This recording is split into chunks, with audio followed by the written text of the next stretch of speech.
On parle beaucoup d'une révolution digitale. Il n'y a pas de révolution sans impulsion, sans mouvement. Nous, aujourd'hui, on a voulu réunir un certain nombre d'acteurs, les mettre pendant une journée, ensemble, dans une pièce, pour écouter des retours d'expérience, pour confronter technologie et cas d'usage, et pour initier concrètement cette révolution digitale dont on parle.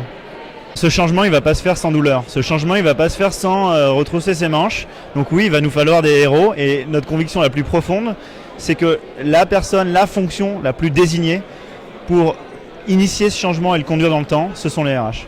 On a eu plus de 450 participants, tous les sponsors étaient là le long de la journée, on a eu des DRH du CAC 40, on a eu des retours d'expérience à l'international également. Et puis je pense globalement un consensus sur le fait que le digital c'est maintenant et c'est pas dans 3 ans.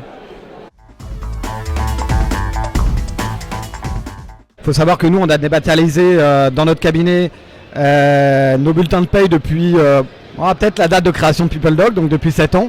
Donc on est un partenaire historique de PeopleDoc. On constate chez nos clients une vraie fracture digitale avec peut-être 20% de l'entreprise qui est digital oriented et puis 80% qui reste sur le quai. J'aime moi focaliser sur le marketing RH, c'est-à-dire comment mieux recruter, comment mieux fidéliser, comment anticiper les tendances. Et ça, pour moi, c'est un vrai sujet des 4 prochaines années pour les DRH. La digitalisation, ce n'est pas de la technologie, c'est de la culture avant tout. Donc c'est des comportements et des usages. Donc on travaille beaucoup à renforcer cette culture du digital. On travaille dans le mode des transports, donc on est totalement impacté par le digital en externe. Et on fait en sorte que nos collaborateurs comprennent ces enjeux et utilisent les outils digitaux comme accélérateurs dans leur travail. Par exemple, on vient de mettre en place ce qu'on appelle le Digital Pass. C'est une plateforme où vous allez retrouver, où chacun des collaborateurs va retrouver des vidéos des dirigeants qui partagent leurs convictions sur le digital, des vidéos sur les enjeux du digital dans notre métier du transport. À l'issue de ces vidéos, il y a quelques petits quiz et chaque collaborateur reçoit un diplôme digital qui est un symbole mais qui permet de faire avancer ce sujet petit à petit et faire en sorte que toutes les générations dans l'entreprise s'emparent de ce sujet clé. Le digital, c'est très bien, mais voyons-le comme un accélérateur. C'est bien l'usage qu'on fera du digital qui sera important, mais rien ne remplace le contact humain.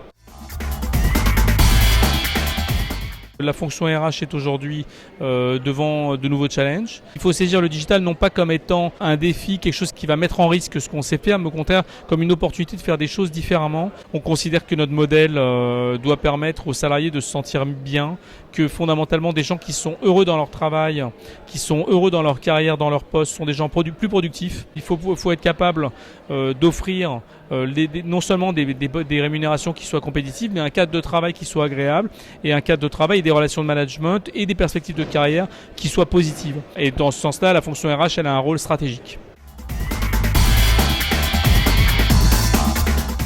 En 2010, on a commencé avec PeopleDoc en lançant les bulletins électroniques dès qu'on a eu le décret de loi qui le permettait. Et on est fiers, 5 ans après, de voir qu'on a bien fait de leur faire confiance. On a poursuivi avec la signature électronique des contrats de nos intermittents, la dématérialisation des CESU, de la carte ticket restaurant. Et là, on est en train d'implémenter Clustry pour proposer des mobilités audacieuses et innovantes à nos salariés.